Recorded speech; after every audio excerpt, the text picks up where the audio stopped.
Good evening again, everyone. Now, this is the final part of the meeting with Mr. Holness and the disabled people and the stakeholders. And this part is part 5. And trust me, this part is very, very, very touching. You know, you're gonna hear some statements, some questions, and some answers going on. And I'm telling you, believe me, it's sad. It's sad. This part is so heartbroken to see how people suffering in this little island of Jamaica. It is so heartbroken. Not because the people are disabled. That doesn't mean they can't help themselves. They can do something, and they won't allow them to go on the part program. They won't allow them. My God, these people are human beings. So you guys are gonna hear this part, this what is going on here in our country.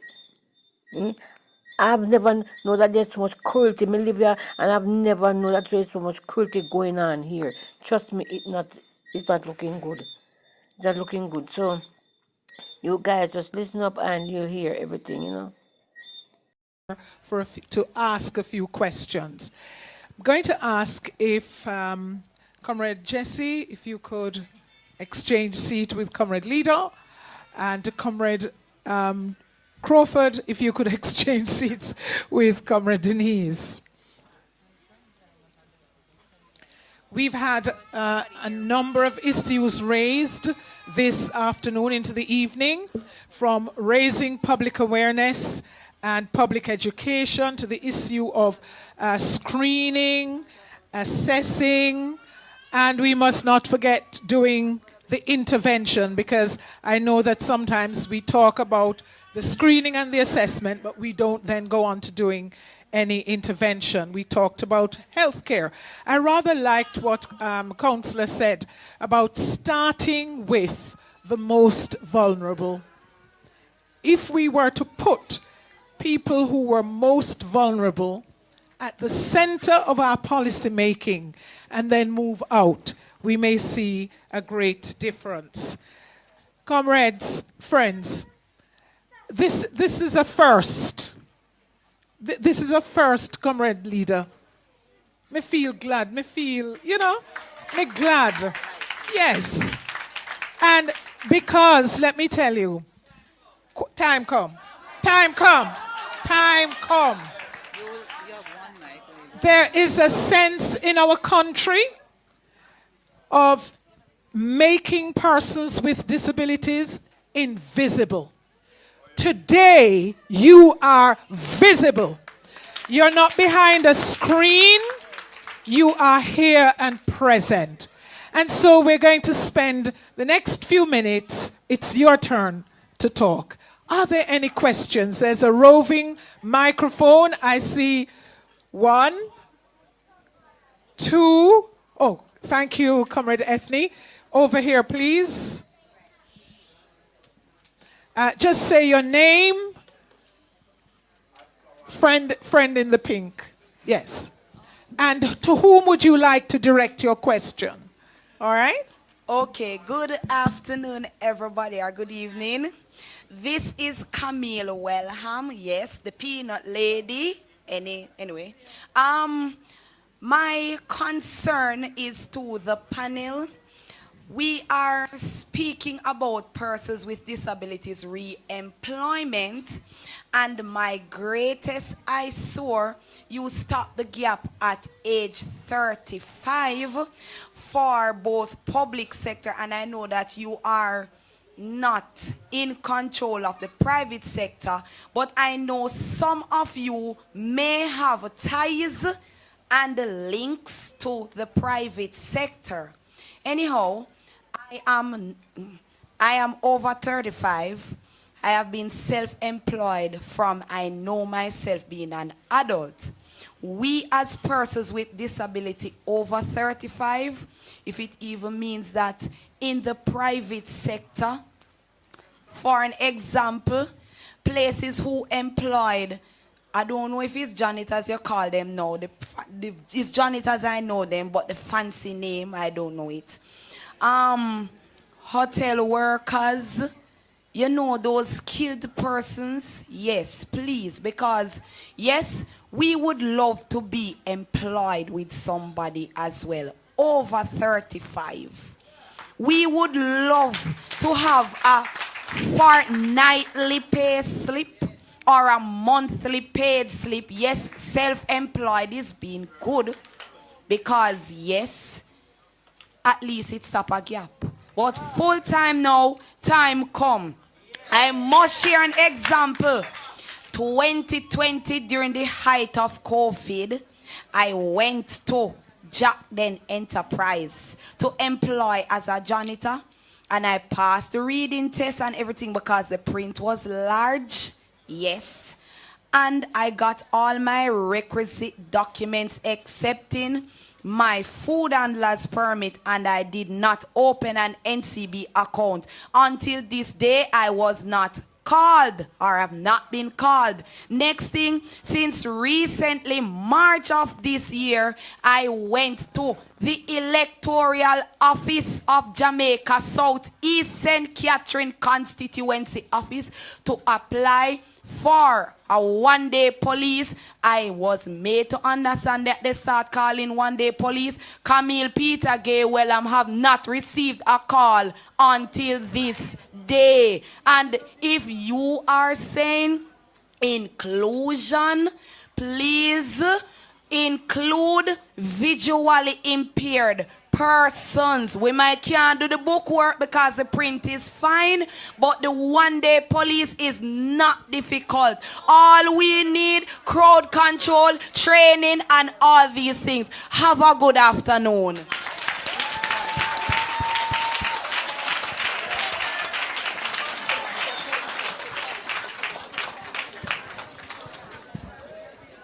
Thank you.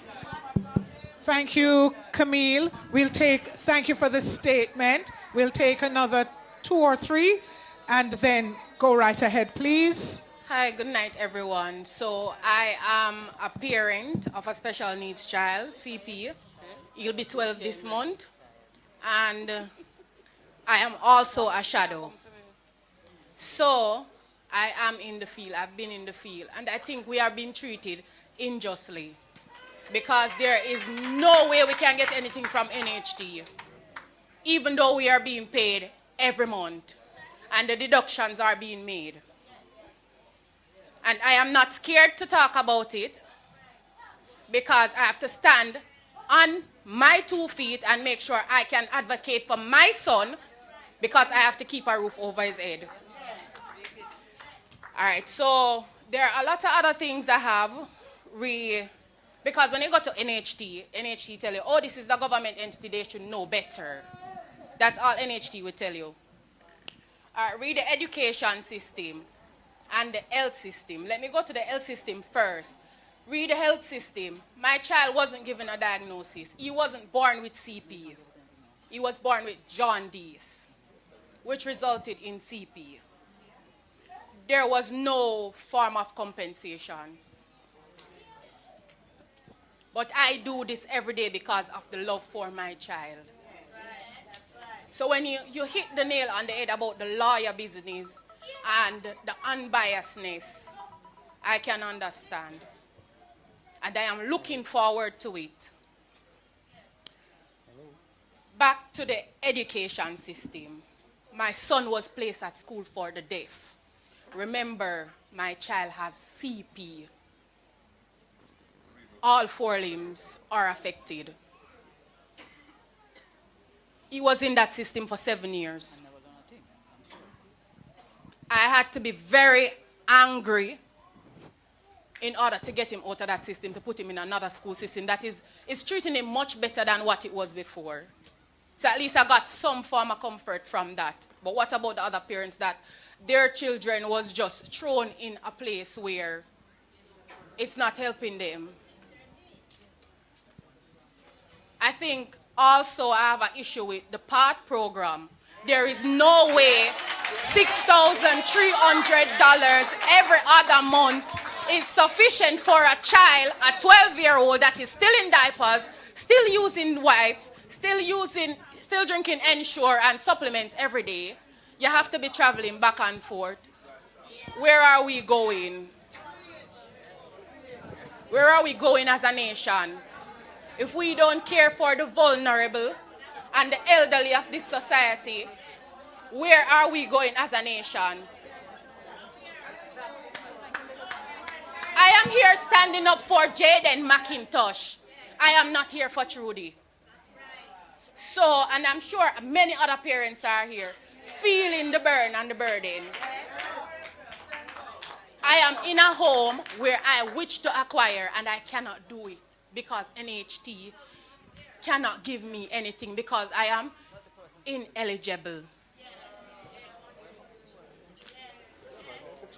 And yet still I'm being told that there's something for people that is being paid under minimum wage. Go to NHT, there's nothing there. Go on the website, there's nothing there. Time come. Thank you, my sister. Thank you. Thank you. Trudy, let me just say, I will, after I'll get your information, because I want to find out more about the NHT specific issue, and I will take it up with somebody at NHT. So I'll speak to you after about that.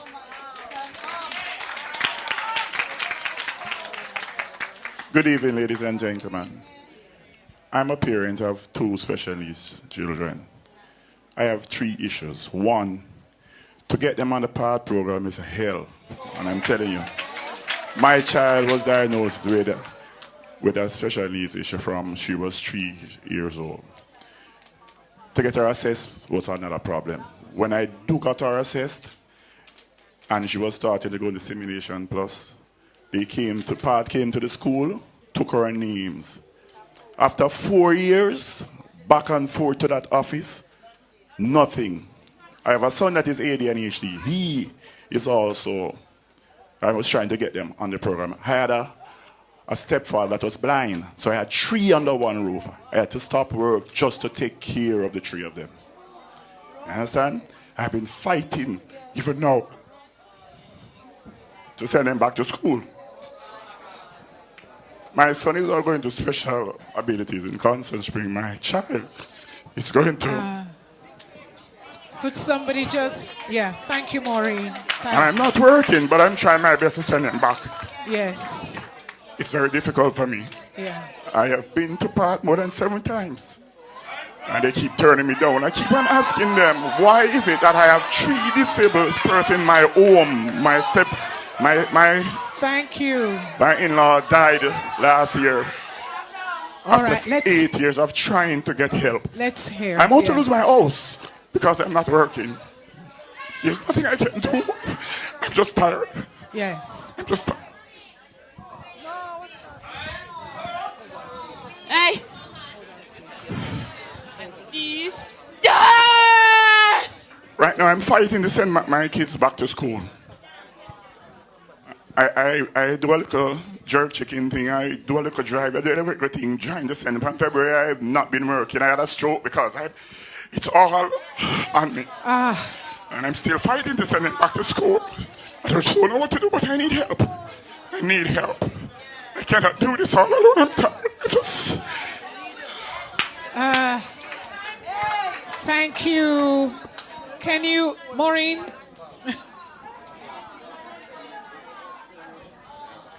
Thanks, Maureen. Thank you. Yeah. Thank you.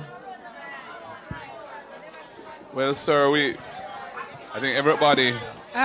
Just, Comrade Leader wishes to Yeah. just make a point here. Please No, allow just him. to say, I think everybody here feels the pain that you have expressed. And, we will have to see what we can do to assist you. Certainly when we form government, we'll have to look at why it is PATH is so slow to respond. And before then, we'll have to see what we can do to get them to move more quickly. I just want to say in supporting the Comrade Leader, because there are some systemic problems associated with path and the way our social protection system is designed to treat with issues for the most vulnerable. And that is something that we have to deal with. And I want to speak to you specifically at the end of this session because there's something that we have to deal with immediately. The NHT issue, I would want to find out if it is that the institution that you are working with is not transferring your deduction to NHT. Okay, all right. But I mean, that seems to be a systemic problem as well, and we have to deal with it. Thank you, Comrade Floyd. Comrade Julian or Comrade Daly, would you like to respond to the first question before we... It was more of a statement, really, but there are some issues in regard to employment practices There are clearly there are a whole set of issues that have arisen from the first three set of questions in terms of how state agencies respond to persons, both the disabled community and parents of persons who have disabilities. And when we heard PATH, there was resounding applause, which means that the PATH issues cuts across for everybody. And those are things that we'll have to address. The issue of the stopping at age 35 is something that we would have to examine to see whether we can extend beyond that to provide that support. So there were a number of issues raised which we have noted and which we will attempt to deal with. Some of them we're going to try and resolve now, and certainly when we get to office, we'll adopt a different policy in ensuring that those protections are there. And just quickly to state that we are recommending that we have an interministerial committee that will look at the NHF, the PAD program, all the different social programs that must assist persons with disabilities, more so that we'll be able to take it to that interministerial committee and we will be able to address them as we go along. Thank you, Comrade Daly. Microphone. Go ahead, Cheryl, please. And then one second. I think Dr. R.J. Dixon wants to make a contribution in relation to the question. Come, R.J. Good afternoon, everyone. I am Dr. R.J. Dixon, medical doctor by profession, and parliamentary candidate for North Central Clarendon. I just wanted to make a quick comment because I'm going to leave to go to a workers' meeting. But I heard some of the comments and questions, and it's really something that in medical practice, it's my experience where, parents literally and their children suffer because there's not enough support from the state. When I heard the gentleman that just spoke, a lady from one of my divisions, Moko, comes to mind, that she comes to me so often. She's trying to get a child on path. He has cerebral palsy. He's now about 13 or 14, because he has certainly aged out of the pediatric population where hospital is concerned. So he's certainly about 13 or 14, and she has been trying for years and unable to get, that child on path. So it's certainly something that I hope that the People's National Party, my party, can look into. Right? And it's commendable that we're having a forum like this because I've never really seen this form part of any political campaign as far back as I can remember. And, to add one further comment, there's something I'm passionate about persons with disabilities and special needs. I've been, involved in working with autism support for the past 10 years since I was in university and continue to do so. So when I win, I'll be not just an advocate for North Central Clarendon, but an advocate for persons living with disabilities. And Comrade Leader and Comrade Julian, The early stimulation program is something I really want us to look into when we go to office. I have patients that I refer and they come to the next visit, they can't get onto the program, the next one and the next one. And it says early stimulation, 0 to 6 years. And you find that some of them age right out of that program without being able to benefit. The accessibility, the disability fund as well, the accessibility of screening. Again, I refer my patients time and again, and it's almost hell for them to get the necessary screening assessment done because you first have to formally diagnose before you can get access to the different, assistance programs, etc. You have to diagnose before I can refer to a child psychologist when I suspect ADHD, for example. But we're just not having that done because so many children, so many parents are not able to afford, and some who are able to afford, there's a backlog when it comes on to accessing. So it's something I'm really looking forward to us dealing with when we form office in another few weeks to make sure that persons who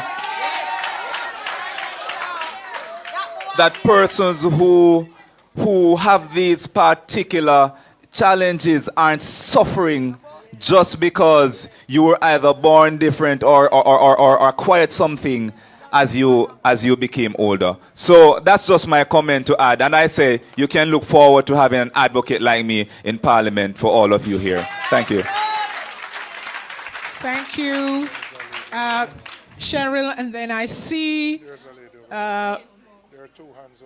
just after Cheryl. Go ahead, Cheryl. Okay, good afternoon, everyone. My name is Cheryl Lee Phillips, a mother of a special needs child who is multiple diagnosed. Now, I know there are a lot of different things in place for children with cerebral palsy or autism or so forth. But when a child is multiple diagnosed, it takes a different picture. My question, though, and I have a room full, but I'll ask one. A mention was made of persons who are not able to work and for them to have access to NIS when they're 65. But how are they going to get to 65 if they're not able to work? My son is presently 22. He will never be able to work. I will have to be his caregiver for the rest of his life, or mine, whichever comes first. I think there should be something in place for persons like those who will never be able to work. And it's not PATH, because PATH is non-existent, but something in place for when they get to the work age, 18, 20, that will somehow benefit them. I'm not asking for a handout, but I'm asking for these persons to be taken into consideration. Presently, I'm a teacher. I teach special needs. So special needs is my life 24/7. Yeah? It is a hard road.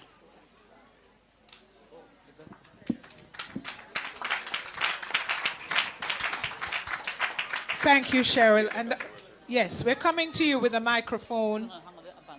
Thanks.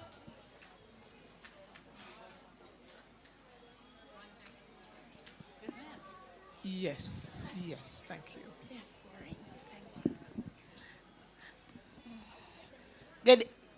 Good evening, everybody. My name is Charlotte Black, and I must say, half of the room, I invited them here, so yes. And I am very emotional when you touched NHT. I am self-employed. I am a registered farmer with RADA. So I'm just seeing myself in the paper sometimes last week. So persons can view that. But I have applied, or had applied since 2017. It took me 4 years to know that I was not getting my house. Still did not get it. And when the lawyer saw that was happening, they said this must be a murder case because we never see nothing take 4 years. And to this date, I have not gotten the house. Last year, June, I called them again and I was crying and they said, oh, something out now, let we do your application of one of those units, only to be told that you're not qualified.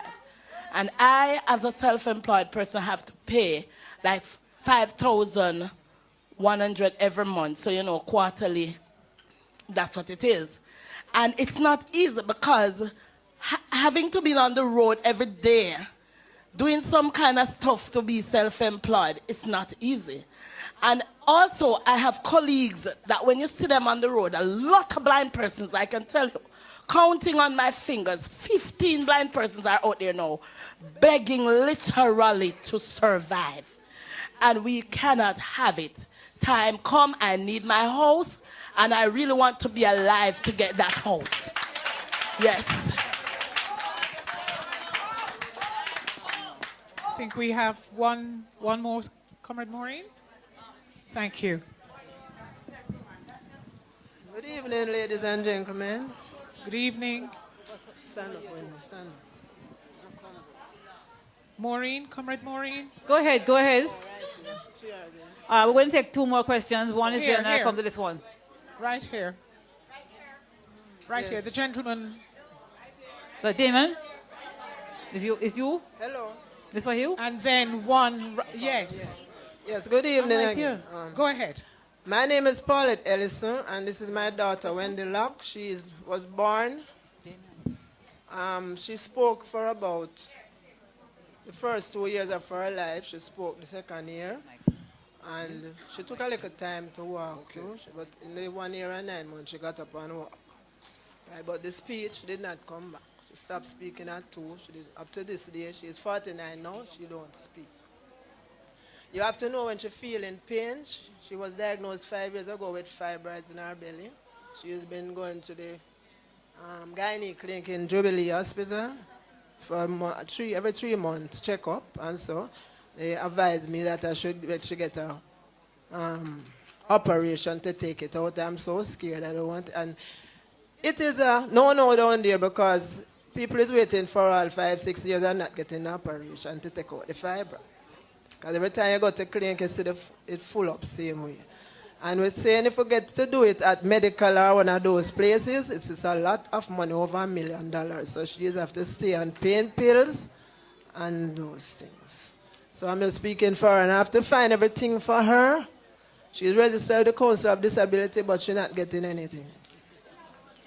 I have to find everything for her. Me and our brothers and sisters have to find everything for her. Clothes, food, going to the doctor, taking ultrasounds, and doing all those things. We have to find everything financially for her. Okay, thank you. Thank you. Elaine, one more question here. And one more, and yes. My time now. Friends, go ahead. Good night. Good night. Yeah, man. Special request to all of the Member of Parliament. I work a lot of places in Jamaica. Like I used to drive me and Mary Atkins. I used to work at KCC Building Department. And so much other places that used to show, collect all those funds from me. And now, when I take a stock, I am trying to acquire some pension. And I cannot get nothing. Now I'm finding myself in this stage of life where I am. And I am saying, we need to look out for the hard-working ones who have done their share of work already and falling into this kind of situation of a disability. My eyes are gone. I cannot see right now.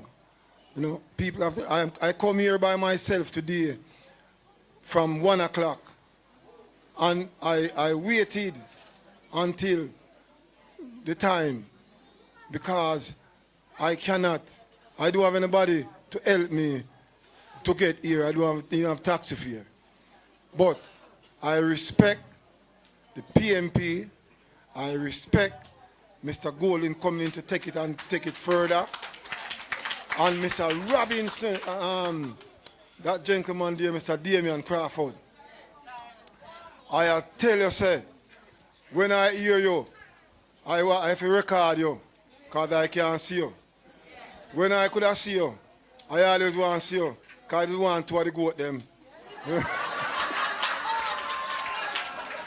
Trust me. Yeah, because I tell you, we need it, the help. And we need, and when it comes to all the part place, I go down there. And when I go down there, I'll know I can't get none of them says, when they call it, social worker soon come check me. I'll know social, now social with me. Thank you. Thank you, thank you. I'm going to ask the panelists if they would like to respond to any of the statements or questions. And in the meanwhile, I also want to recognize, okay, there's one other, that we do have some online viewers who have sent some questions and statements to the panel. I just want to recognize them. There is one about looking at comprehensive strategies and support systems to implement and ensure an inclusive learning environment. I was hoping that Comrade Damien would be here to take this one. And the other had to do with how we could empower individuals with disabilities by leveraging their strengths, providing accessible assets and support networks, some of which we have talked about, and adapting tasks to meet their needs. Thank you. Any response from any of the statements? Let me just have her first and then we will... Okay, yes. Go ahead. Go ahead, please. Good evening, everybody. My name is Taisha Milne, and I'm not a happy camper this evening. I was diagnosed with Graves' disease from 2020, and I got approval to do my surgery, which is not provided here. I got the visa, I got my ticket. I was told that Ministry of Health offers help. They sent me to UWI Hospital for referrals. UWI Hospital refused to give me the referrals, and I had to be in a meeting with them today because I need to leave on Sunday. So I'd like to know who can address this so I could get the help to go and do my surgery. I have 2 children that I have to live for.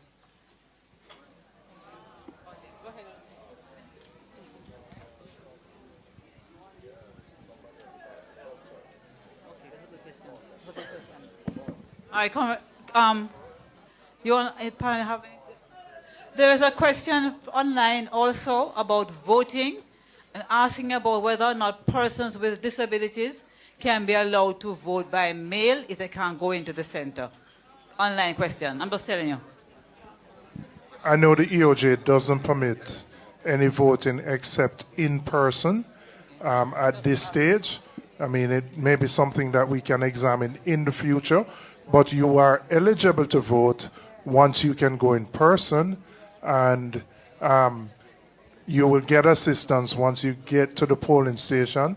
Your privacy will still be protected, but at this stage in our electoral process, we don't facilitate mail-in votes. I must say that when you look at the last concluding observations from the United Nations Committee, that was an issue that was flagged in terms of improvement in the voting systems to make it more accessible for persons with disabilities. So, you know, Jamaica has to move in that direction, and I'm certain that when we are elected as government, those are some of the reform issues that we will have to contend with. I just in making my intervention to say that what I have seen and heard here this evening, Comrade Leader, has brought to light some gripping realities affecting persons with disabilities. And we have to make sure that in leaving here, that all these expressions are taken into consideration, because these are the lived realities of the people that matters in our Jamaica land we love. And so I can say to my brothers and sisters with disabilities, we have heard your voices, and we will be acting upon the suggestion and your cries. Thank you. Yeah. Just to I wanted to get a little... Oh, sorry about that. Go ahead. No, just quickly to find out from the person who's supposed to be going abroad, did you get a turn down from the Ministry of Health? Because there is such a fund to give assistance. So I'm not too sure if they have not responded to you, or it is not in the timely manner in which you would want to.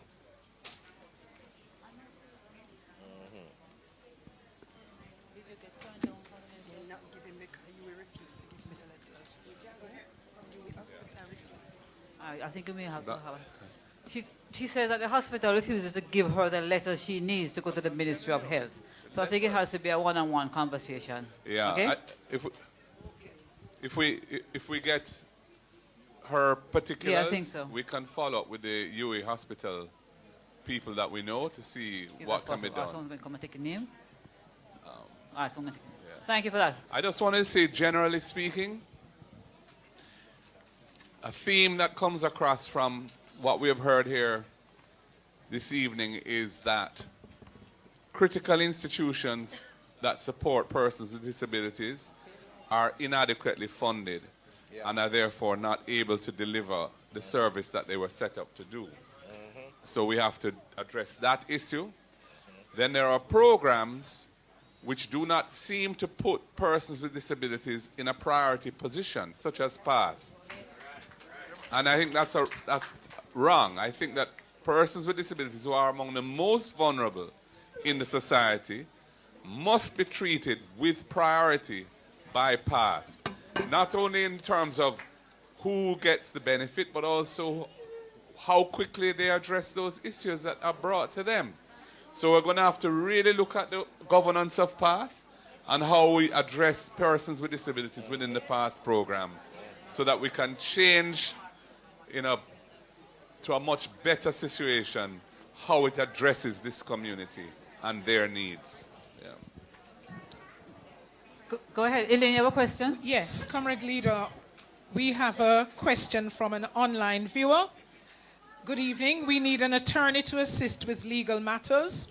When a child reaches 18 years old, why do I have to apply for legal guardianship? If I can't make decisions for him, who will? Can I just walk away from him? He cannot survive on his own. So there's an issue there. That presumably somebody is not a parent. No, it doesn't. But is looking it doesn't. after the person. No. And stretch their legs, all right? You can still mingle and you can still talk to people. A few of us will still be here. You can ask questions. But understand we need to cut off for some people, okay? One more question.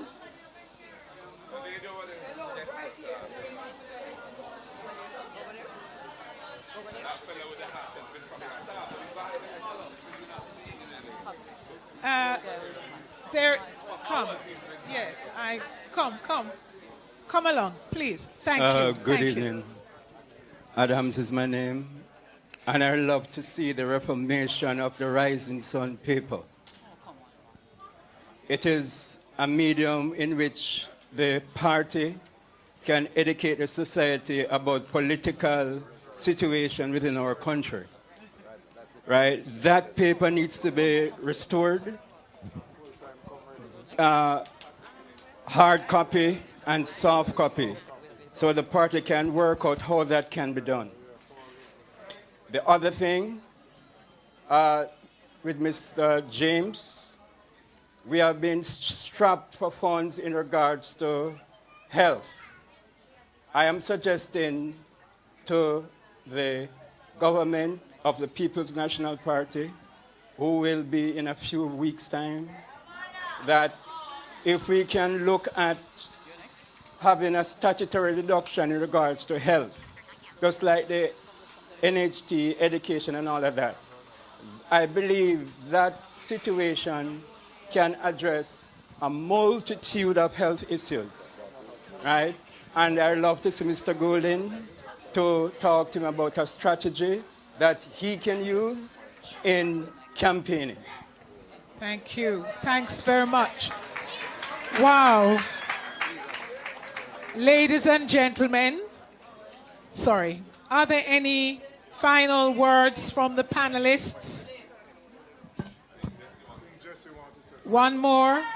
Okay, go right ahead. Go right ahead. Good evening. I just wanted to find out, for high school level, I'm having a challenge that there is not inclusivity. Somebody mentioned it earlier. And I find that there is not a grade, in each grade level, there is not a special needs class. So it is the hardest thing to find a school, even if you can afford it, to send your special needs kids to in Jamaica. So that's something that I wanted addressed. And another thing is a community for the Special Needs Society. Right now, there is a Special Olympics team for Jamaica who has to be hitching on to UTEC to use their pool. There needs to be a community established that can have physical therapy services and the facilities there for the Special Needs Society. Two things that I wanted to add. Thank you. Thank you for that. We've taken note. I'm going to ask, I know that there are many more questions and statements, but you've been sitting, you've been a great audience or participants in this discussion and this conversation. As Comrade Weber said, please stay behind, ask your questions of the panelists.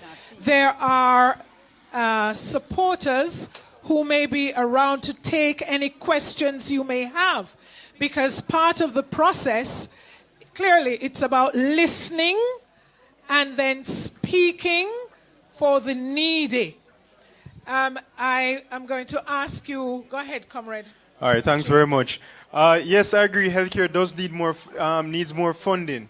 However, we are already wasting some of the resources that we already have. Yes. In terms of we spend a lot of money on promotional activities instead of actually putting in things that you actually need. Give you a prime example. Bustamante Hospital doesn't have a CT scan machine. And instead of getting a CT scan machine for the hospital, the minister implemented a program where you get to interact with a dog, to pet the dog, and think that will help you to feel better. So it's about prioritizing the important things that will actually affect. No, nothing is wrong with having a pet dog that will help with the, your emotional well-being and everything. But you must prioritize. When you have shortage of resources, you have to prioritize what is important, because if you don't deal with the medical emergency that you have, petting the dog won't help you either. So you need to make sure you get the equipment in place. So yes, I agree in terms of funding. I'm happy that somebody raised the long wait time for surgeries. And I believe it's a national emergency, because when you have persons waiting so long, you have persons with cancers waiting long to get surgeries and so on, and end up dying, and there's nothing that comes out of that. So it is something that we have to look at. You can't have operating theaters being closed down because of lack of AC units and so on, basic things like that. So it's just about prioritizing what is important and keeping the system going, and training our people to ensure that we have specialists and the human resources to take on the challenges that we have. Thank you, Comrade Jesse. Comrade Leader, I'm going to ask you to say a couple of things in closing. Comrade Daly, I think you just say thank you. And I'm going to charge the panelists and our future Prime Minister. I'm a church woman, right? The proverb says, open your mouth for the mute, for the rights of those who are destitute. Open your mouth. Judge righteously. Defend the rights of the poor and needy. And the psalmist says, defend the cause of the weak and fatherless. Maintain the rights of the poor and the oppressed. I charge you all as our next government to remember this evening Remember that you speak on behalf of the voiceless, and you will judge on behalf of the invisible. And we must get it right because time comes.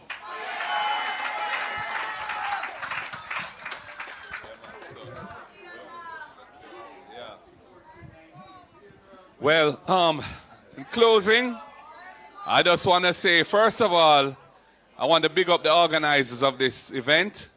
And I want to thank them for the effort that it has taken to put this together, the panelists, but most of all of you who came here today to participate.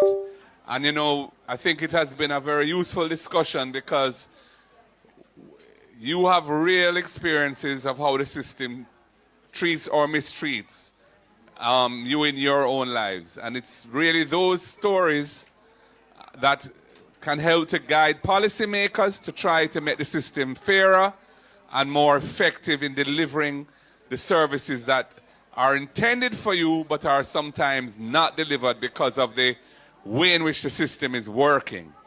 And so for me, these kind of dialogues are vital in ensuring better quality governance for the country, because these are the ways in which persons who make decisions can be well informed and can know where the reality is and what the rubber is on the road. I want to thank everybody. There are a couple of persons who have burning needs, and if we get the information, we will try to see what we can do to have that addressed quickly for you. So, you know, Maureen and whoever can do that, please go ahead and make sure we have that information so we can try and follow up.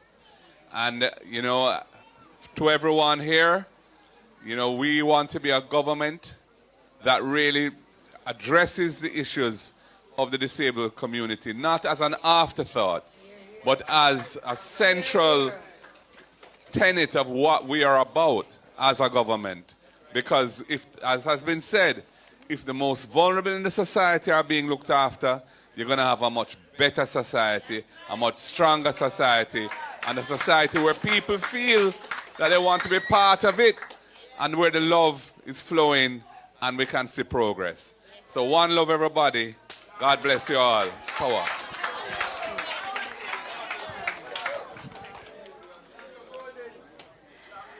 Wow.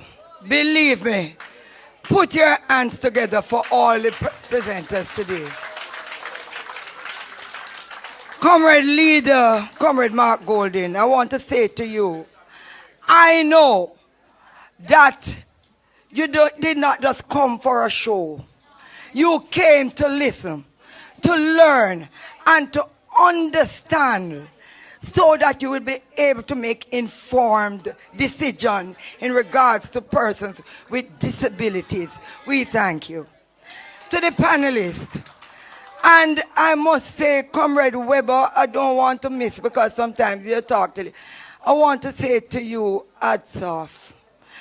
I don't know if there's another person who, apart, Professor Floyd too, that love persons with disabilities and care about their needs more than Comrade Maureen Weber. Put your hands together for her.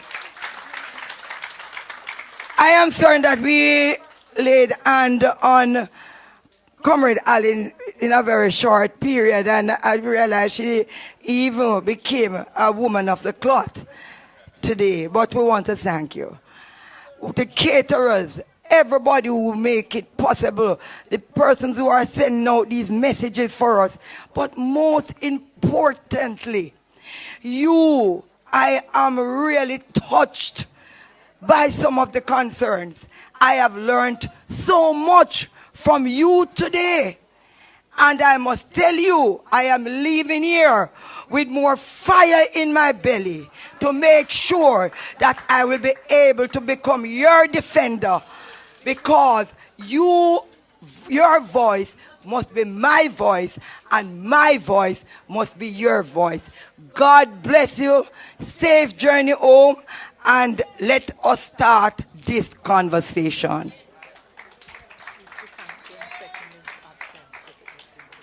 Oh, listen.